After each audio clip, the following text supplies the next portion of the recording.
ब्राह्मण की संतान रावण क्यों कहलाया असुरों का राजा? कैसे मिली थी सोने की लंका? अपनी शुरुआती शिक्षा दीक्षा के बाद रावण ने कई वर्षों तक शिव की गहन तपस्या की। तपस्या के दौरान रावण ने शिव को प्रसन्न करने के लिए बलिदान के रूप में अपना सिर 10 बार काटा। हर बार जब वो अपना सिर काटता था तो उसके धड़ में एक नया सिर लग जाता था, जिससे उसने अपनी तपस्या पूरी की और अंत में भगवान शिव ने उसकी तपस्या से प्रसन्न होकर उसे वरदान दिया।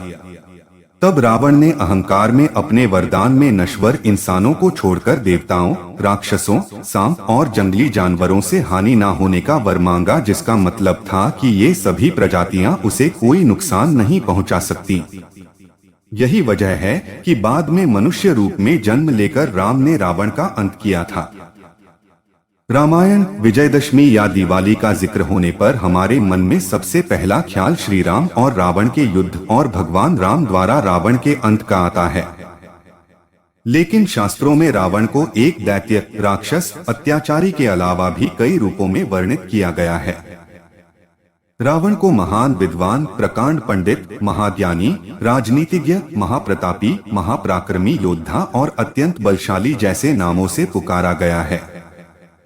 रामायण में जिक्र है कि राम ने भी एक बार रावण को महाविद्वान, उसके ज्ञान के संदर्भ में महान ब्राह्मण के रूप में संबोधित किया था। रामायण में रावण को ऋषि विश्रवा की संतान बताया गया है, लेकिन उसकी मां कैकसी क्षत्रिय राक्षस कुल की थी, इसलिए उसे ब्रह्म राक्षस कहा जाता था। राक्षसी और क्षत्रिय दोनों गुणों के साथ वो बेहद बलशाली और बहुत बड़ा शिव भक्त था।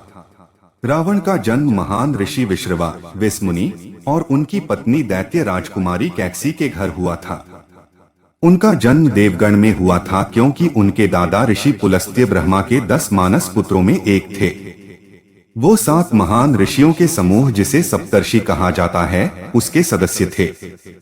कैकसी के पिता और दैत्यों के राजा सुमाल्या की इच्छा थी कि उनकी बेटी की शादी नश्वर दुनिया के सबसे शक्तिशाली व्यक्ति के साथ हो, ताकि उससे एक असाधारण संतान का जन्म हो।